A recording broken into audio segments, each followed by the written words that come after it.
I might begin by telling you young people about the way bishops dress. This is what is known as a choir dress. It is used formally in churches.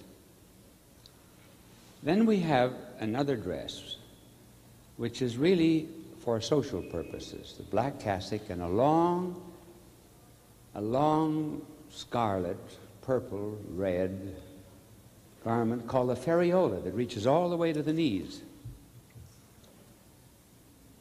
I was once giving a lecture in Cleveland, and I arrived just a short time before the lecture, and I had nothing to eat, so I asked the members of the committee if they would go with me to the dining room while I had a glass of milk and some graham crackers.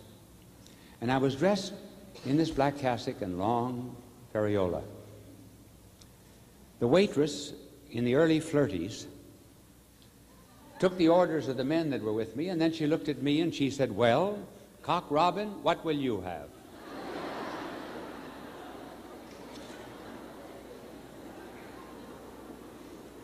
Now, this is not the Cock Robin dress, but let me tell you about this. This is called a rochet, R-O-C-H-E-T, rochet. It is, you see, linen down to the waist and then lace to the knees. I was in the Beverly Wilshire Hotel in Los Angeles a short time ago, and I went up to my room at night, and I found my pajamas on one bed and the rochet on the other.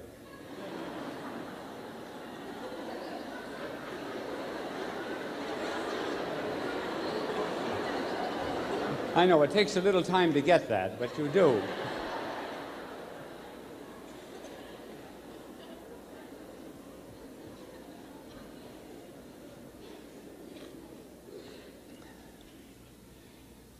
Now, a word to you young people. It is very hard for you to realize that your parents lived in a day when no bicycle needed to be locked. When doors were left unlocked at night. When anyone could walk the streets of a large city without being mugged or attacked. Those were days of peace. You have never seen them.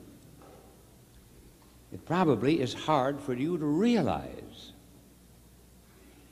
that that's the way America once was.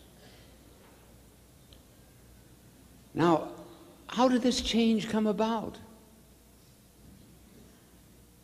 Why suddenly have we had so much dishonesty? Let me tell you this story about dishonesty. I was in one of the big hotels of this country.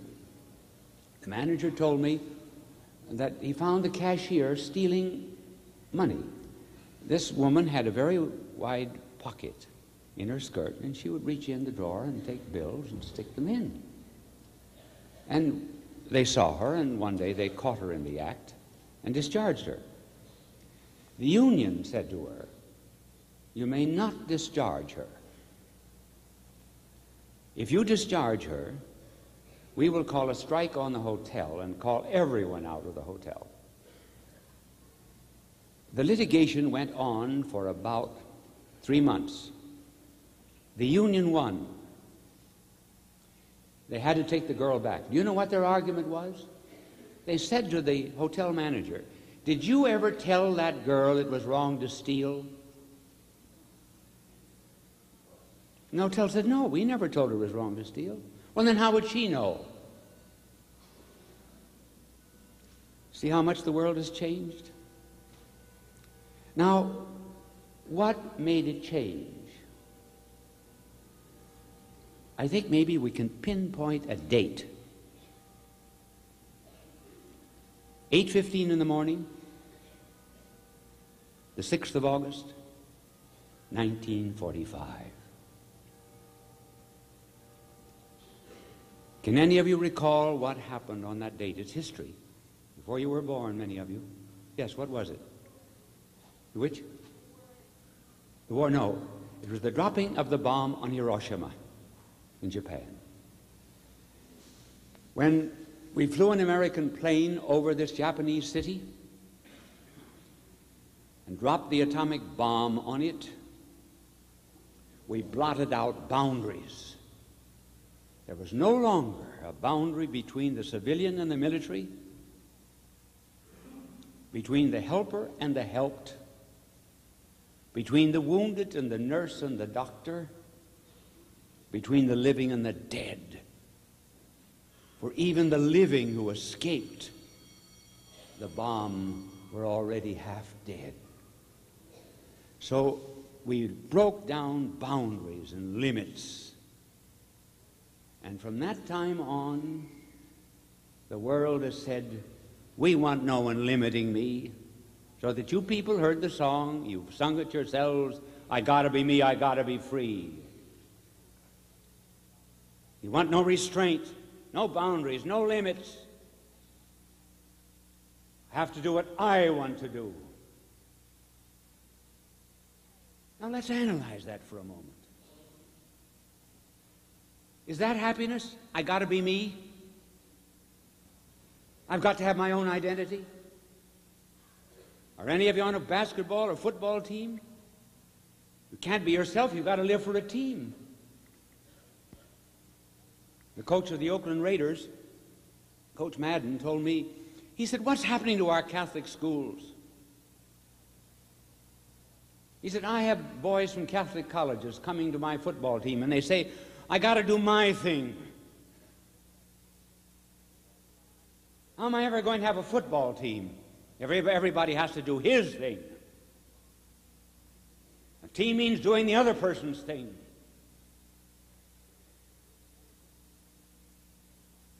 But we want no limits, no boundaries. There was a French play that was written, well, in your lifetime, by Sartre, in which there are three men in hell.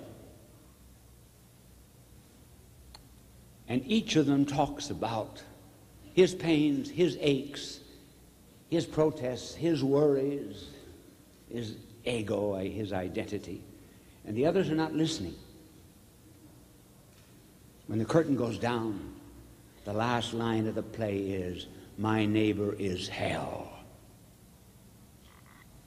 Why is the neighbor hell? Because he stands in my way. I can't do what I want to do. God is hell. Parents are hell. Church is hell. Why? Because they limit me. So now we're living in a world of just doing your thing without regard for law. Just suppose now, to get very practical, just suppose your parents never gave you pot training.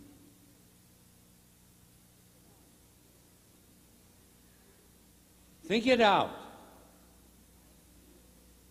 You've got to do your thing.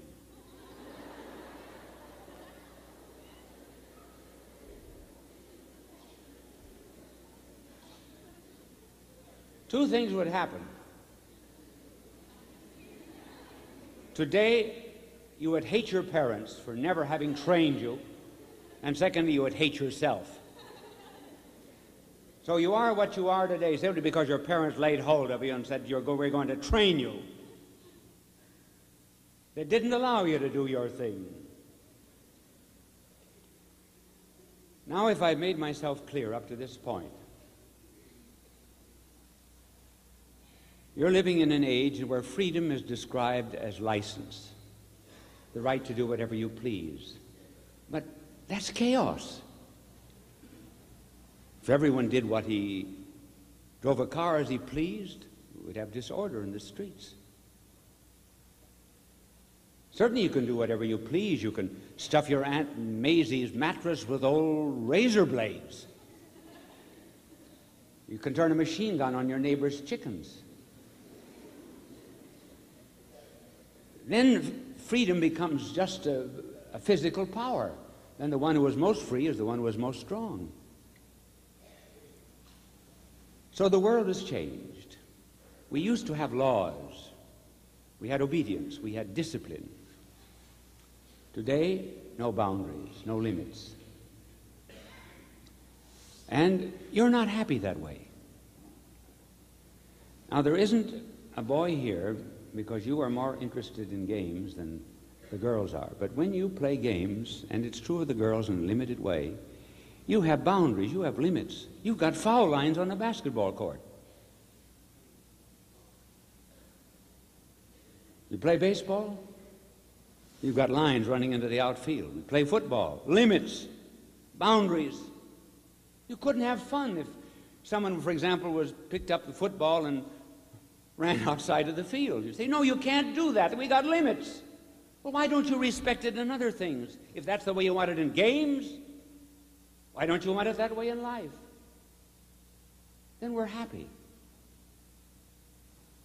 Now, what is the one thing in this free world, thanks to the press and television, that is the major interest of the young? It's sex. So let's talk about it. Today, sex has become almost mental. Every advertisement has to use it so that you are inclined always to think about it. What is it, really? Well, the reason you want to know about it is because it's a mystery. What is a mystery? Well, a mystery is a sacrament. As a matter of fact, the Greek word mysterion is the Latin word sacrament and the English sacramentum and the English word sacrament. Now, what is a sacrament? And then we'll understand sex. Every sacrament or every mystery has two elements. First, physical. Secondly, spiritual. Something that is visible, something that is invisible. Take, for example, baptism. What is the physical side of baptism? Water. What is the invisible side of baptism? The cleansing of the soul to make us children of God. A word is a sacrament because there's something audible, and then there's something invisible about it, namely the meaning of the word. Take, for example, a pun. I don't know whether I can think of one at the moment, but oh yes, here's one. A little girl was once asked, "What are you going to do when you get as big as your mother?" And the little girl said, "Diet." Now, you see, you laughed at that. Now, why did you laugh at that? If for example, a horse heard that joke, the horse wouldn't give a horse laugh. Why do you laugh? Because in addition to hearing the sound that a horse would also hear, you got meaning out of it. You got purpose. The Eucharist is a sacrament, a mystery. Something you can see, bread. Something invisible, the presence of Christ. Sex is a mystery. There is something physical about it. Everyone is either male or female. It's that simple. Period. Not at all complicated. What is the invisible side of sex? What is the mystery? It's a mystery of love. And it stands for something spiritual. First of all, sex stands for God's creative power given to people. So he gives the creative power to a husband and wife. Instead of directly creating us, he says to a father and mother, "I will let you share my creative power, and you will give life. This is the spiritual side of marriage and of sex. But it also stands for something else. When you girls and boys get older, someday you'll hear come to the altar. You'll be married. And there will be a reading from St. Paul's letter to the Ephesians. And this is what you will be told. Every bride stands for the church. Every groom stands for Christ. Think of it. God intended that in marriage, the husband stands for Christ. The bride stands for the church. Does that mean that the man is the head of the woman in the sense of domination? No. The man is the head of the woman in the sense of sacrifice. So as Christ gave himself up for his spouse, his bride, which is the church, so the husband sacrifices himself for the wife. Now that's the spiritual side of marriage and of sex. It therefore refers to love, human love between husband and wife, the love for God, the love for the church. One of the reasons why it is very difficult for parents ever to teach you the complete mystery of sex is this. They find it very hard. They can communicate the physical side, that's nothing. But to communicate to you the mystery, the deep, profound love that is involved, that is something that is almost impossible to describe. The poet said, "Would that I could utter the thoughts that arise in me when there was love in his heart." And therefore there will always be a difficulty in the way of explaining to you the mystery. Now, this is what it is. It's God's gift, his creative power, and it's not to be used until God gives the power. Now, for example, where's my Lieutenant Fitzgerald? He's around here someplace. Well, now, Lieutenant Fitzgerald has been with me every day since I've been here. Suppose I took his uniform and put it on. Well, first of all, it wouldn't fit me. But suppose it fitted me. Well, I would then go out on the street in his uniform and begin directing traffic. I would have no authority to direct traffic, even though I was wearing the uniform. I have to be empowered by civil authority to wear that uniform and direct traffic. And so you have to be empowered to use this mystery. You cannot use the oven by yourself. We're in school, see, that's change of classes. So I'll change my subject now and give you another idea to keep you interested. The new idea to which we pass is the difference of love in a young man and in a young woman. Now, I hope I can impress you boys and you girls with this difference. It'll say particularly you girls. There's a world of difference in which a man loves a woman and a woman loves a man. A world of difference. A boy can love a part of a woman. A woman can love only the whole man.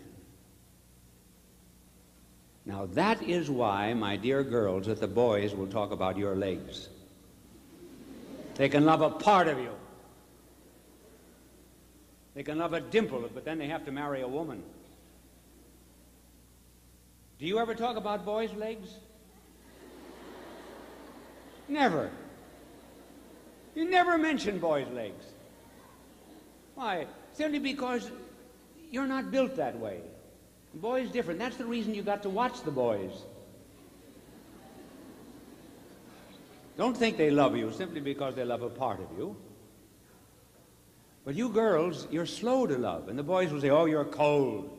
You're not cold, you're wise. That's what it is. You can't love until you give yourself totally and completely. So you wait. Therefore, do not rush into marriage. Take your time. Wait and see whether the man is capable of sacrifice or not.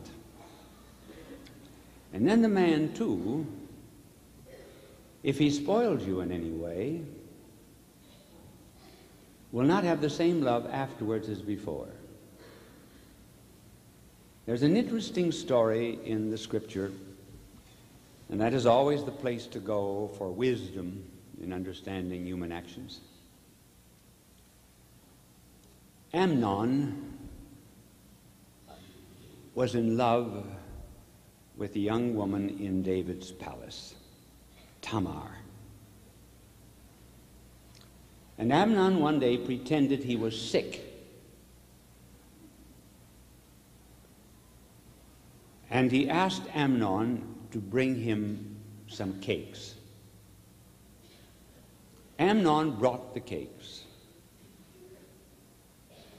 Tamar brought the cakes. Then Ammon assaulted Tamar. And then he said to her, now get out.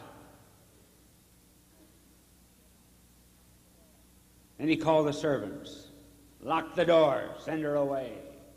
And Scripture says, the hate with which he hated her was greater than the love with which he had loved her. In other words, he knew he was guilty. He had spoiled something. He had plucked a young blossom. And he projected the guilt to her as if she herself were guilty. A young girl told me once that a boy had ruined her, and on the way back, he gave her a lecture on, you got to watch out for boys. They're not good. They'll pretend they love you. He was trying to escape his guilt. So now we have learned that there's a world of difference between how a man loves and how a woman loves. And wait until you're wise and you're mature. And incidentally, we have a very long maturity. Did you know it in the United States? I think we have the longest juvenility in the world. The Jews, for example, had about the age of 13. Today, you are a man. Yesterday, you were a boy. Now you're growing. But we have people going back and forth from juvenility to maturity and crossing and recrossing the line. So wait until you mature in judgment. And finally, you will often hear among yourselves, boys and girls talking and saying, I don't believe anymore. I'm an atheist. Or I just can't believe in God and the like. Do not argue with them. I will give you a rule that will help you very much in life. Never pay very much attention to what people say. Pay attention to why they say it. What are they covering up? I was instructing a stewardess on an international airline. And I got up to the subject of confession, and she said, now I'll never go to confession after hearing this instruction. I refuse to become a Catholic. Well, I said, take one more lesson. And then at the end of that instruction, you may discontinue. Well, at the end of the next instruction, she was in a veritable creed. She shrieked, screamed, Let me out of here. Now I'll never be a Catholic. I said, my dear girl, there's no proportion whatever between what you have heard and the way you're acting. Have you had an abortion? She said, yes. She finished instructions. I later witnessed the marriage and baptized the baby. Do not pay attention to what people say. Why do they say it? Why was she attacking confession? It was her way of escaping her inner guilt, blaming it onto the sacrament. And when you hear young people say, I'm atheist and so forth, do not argue about their faith. Look into their morals. How are they living? That's the important thing. And hence our blessed Lord said, blessed are the clean of heart, the pure of heart, for they shall see God. Purity gives us vision. If the window is dirty, the light cannot come in. If our morals are bad, then the faith and the light of God cannot come into us. So keep yourselves clean. Now, you're wonderful young people. And I trust that the Holy Spirit will inspire you to recall some of the things that I've talked to you about today. I've been very frank. And I assume your goodness, and that you'll always be good. And for you girls, may I say that there is such a thing as the apostolate of beauty. The apostolate of beauty. Do not be ashamed to think of that. You're young, attractive, but the mere fact that you're young, you're vivacious. Do you realize that when beauty is virtuous, it's far more appealing than anything else? You recognize that I have power. The good Lord has given me the power of word, but he's given to you this other power. And it's more powerful, really, because, as a wise old Greek said, everyone loves beauty. So practice the apostolate of beauty. And as for you young men, life is hard. It's a struggle. But the Lord will not be failing in his goodness to you. And now with that, I conclude, because I don't want to keep you any longer, and I will finish with a story about a priest who was talking on the 12 minor prophets. There are 12 minor prophets in the Old Testament. And he had talked for an hour and 45 minutes and had finished only 3. He saw the audience was getting a bit tired. And so he introduced the next one with some degree of histrionics. And he said, and now, where shall I place Habakkuk? Someone got up in the back of the hall and said, you can take my seat.